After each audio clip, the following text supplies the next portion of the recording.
جو دنیا اللہ سے جھگڑا کر کے ملے اس سے کہیں اچھا ہے کہ اللہ کی رضا پر راضی رہا جائے۔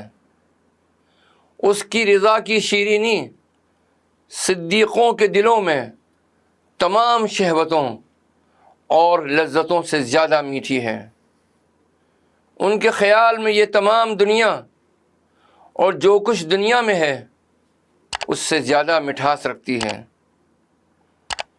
اس لیے کہ وہ احوال مختلف ہونے کے باوجود زندگی کو خوش باش رکھتی ہے۔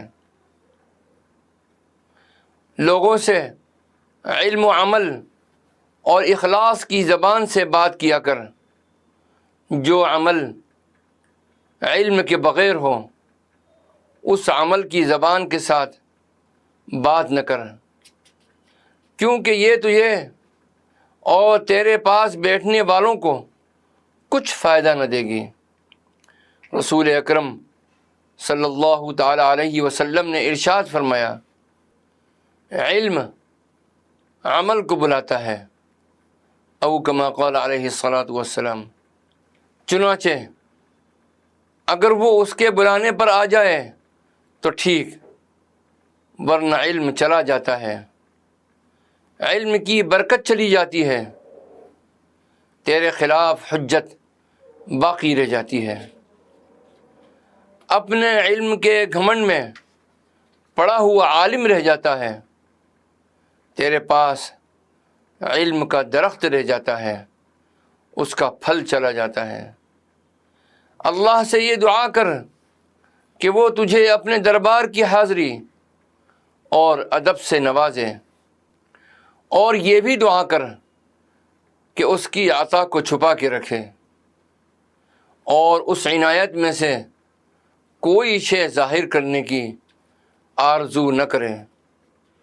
اللہ اور اپنے درمیان کے اس راز کے اظہار کی خواہش تیری بربادی کا سبب بن سکتی ہے۔ اپنے احوال و اعمال پر غرور سے خود کو بچا، کیونکہ یہ تجھے سرکشی میں ڈال سکتا ہے اور اللہ کی نظر سے گرا سکتا ہے۔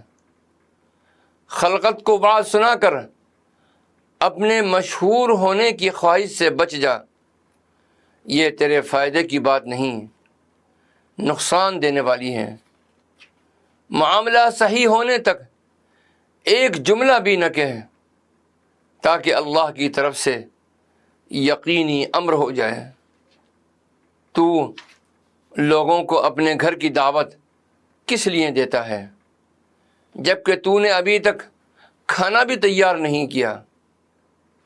اس کے لیے پہلے بنیاد درکار ہے، پھر عمارت بن سکے گی۔ اپنے دل کی زمین کو اس وقت تک کھودتا رہے حتیٰ کہ اس میں سے حکمت کا چشمہ پھوٹ نکلے، پھر اخلاص اور مجاہدوں اور نیک اعمال سے تعمیر کا آغاز کر، یہاں تک کہ تیرا محل بلند ہو جائے۔ اس کے بعد لوگوں کو اپنے ہاں آنے کی دعوت دے۔ اللہم احیی اجساد اعمالنا بروح اخلاصک۔